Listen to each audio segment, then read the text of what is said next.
रायगढ़ के OP Jindal school Taraimal के प्राचार्य के खिलाफ एक छात्रा के साथ मारपीट करने के मामले में पूंजीपथरा थाने में तराईमाल ओपी जिंदल स्कूल की प्रिंसिपल अलका गोडबोले के विरुद्ध किशोर न्याय संरक्षण अधिनियम के तहत अपराध पंजीबद्ध कर मामले को विवेचना में लिया गया है। शिकायतकर्ता के अनुसार 31 अगस्त 2019 को छात्रा के स्कूल बैग में मोबाइल फोन मिलने पर प्रिंसिपल अलका गोडबोले द्वारा छात्रा को बुरी तरह से मारपीट किया गया।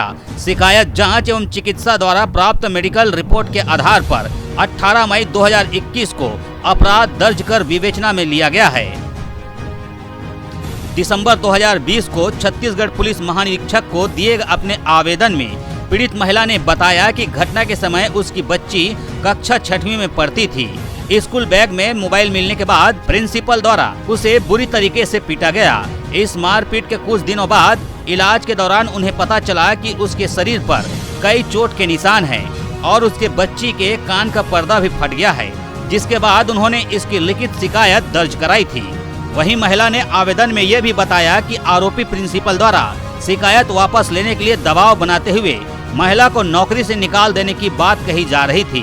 साथ ही उसके और उसके पति के खिलाफ झूठी शिकायत दर्ज भी कराई जा रही थी। इस मामले की शिकायत पीड़िता द्वारा राज्य महिला आयोग की अध्यक्ष किरणमयी नायक को भी की गई थी, जिसके बाद जांच के लिए 25 दिसंबर को एक कमेटी बनाई गई थी।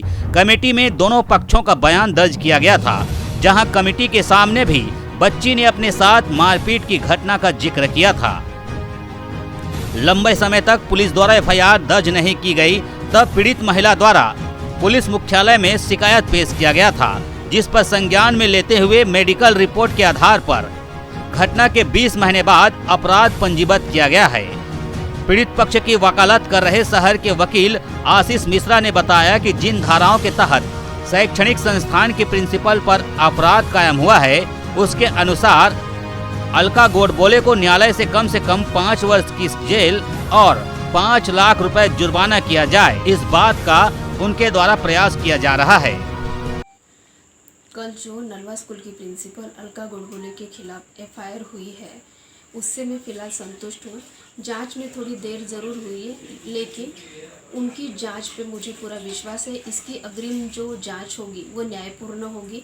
इसके लिए मैं रायगढ़ एसपी आदरणीय श्री संतोष सिंह जी तथा छत्तीसगढ़ पुलिस मुख्यालय इनका दिल से धन्यवाद देना चाहूँगी और इनके छत्रछाया में महिला एवं बच्चियाँ सुरक्षित है, ये मैं कहना चाहूँगी। तथा महिला आयोग अध्यक्ष श्रीमती किरणमयी नायक तथा जांच समिति मेंबर जो है श्री तपन जी घोष और वहाँ उपस्थित जो वकील, उनका भी मैं दिल से धन्यवाद देना चाहूँगी।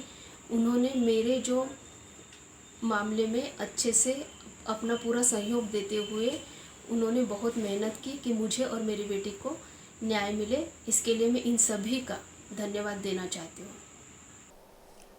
हाँ, प्राप्त जानकारी के अनुसार अभी अलका गोडबोले जो कि एनएसपीएल स्कूल के प्रधानाध्यापक हैं, उनके विरुद्ध में प्रथम सूचना पत्र दर्ज किया गया है। वास्तव में ये प्रथम सूचना पत्र आज से 2 साल पहले ही दर्ज हुए थे। 31/8/2019 को उन्नति गायकवाड़ नाम की छात्रा जो कि कक्षा 6वीं में वहाँ अध्ययनरत थी, उसके उसका मोबाइल बैग में होने के अंदेशा के आधार पर वहाँ के प्रिंसिपल द्वारा उसके साथ में मारपीट की गई, जिससे उसके कान का पर्दा तक फट गया। इस संबंध में उसके संरक्षक द्वारा कई बार थाने में और पुलिस के समक्ष रिपोर्ट दर्ज कराने का प्रयास किया गया था, परंतु अपराध दर्ज नहीं हुआ, क्योंकि वो मोनेट प्रबंधन कहीं न कहीं इसके पीछे था। और इसके पश्चात उन्नति गायकवाड़ के जो मदर और फादर हैं, उन्होंने मुझसे मदद सहायता के लिए संपर्क किया था और मैंने एफआईआर दर्ज करने के लिए न्यायालय में प्रकरण भी प्रस्तुत किया था। परंतु इसके पूर्व ही पुलिस ने जो है मामला इसमें दर्ज कर लिया है और मेरी जानकारी के अनुसार धारा 325 और धारा 75 जुवेनाइल एक्ट का मामला दर्ज किया गया है। 325 में 7 वर्ष तक की सज़ा का प्रावधान है और धारा 75 में जो है वो 5 वर्ष तक की सज़ा का प्रावधान है और 5 लाख रुपए जुर्माना भी उनके ऊपर अधिरोपित किया जा सकता है। तो इस तरीके से अंततः जो है उनके खिलाफ अपराध पंजीबद्ध किया गया है और मेरा ऐसा मानना है कि निश्चित रूप से प्रकरण में उनको अधिकतम सजा भी होगी। इसमें एक रायगढ़ के थाना पूजीपथरा में एक शिकायत प्राप्त हुआ था, जिसमें तराईपाल में स्थित ओपी जिंदल स्कूल से रिलेटेड था। इसमें आरोप में यह था कि जो वहाँ की प्रिंसिपल है वो एक बच्ची के साथ मारपीट की थी, जिसकी वजह से उनको सांघातिक चोट पहुँची थी। इस पर से मेडिकल रिपोर्ट प्राप्त किया गया चिकित्सकों के द्वारा, और बयान के आधार पर जो शिकायत जांच में जो चीज़ें तथ्य सामने आई, उसके आधार पर यह बात क्लियर हो गया कि इसमें अपराध घटित हुआ है, जिस पर से पूजीपथरा थाने में अपराध क्रमांक 152/21, जिसमें आईपीसी की धारा 325 और 75 किशोर न्याय संरक्षण अधिनियम के तहत अपराध पंजीबद्ध किया गया है, विवेचना में दिया गया है।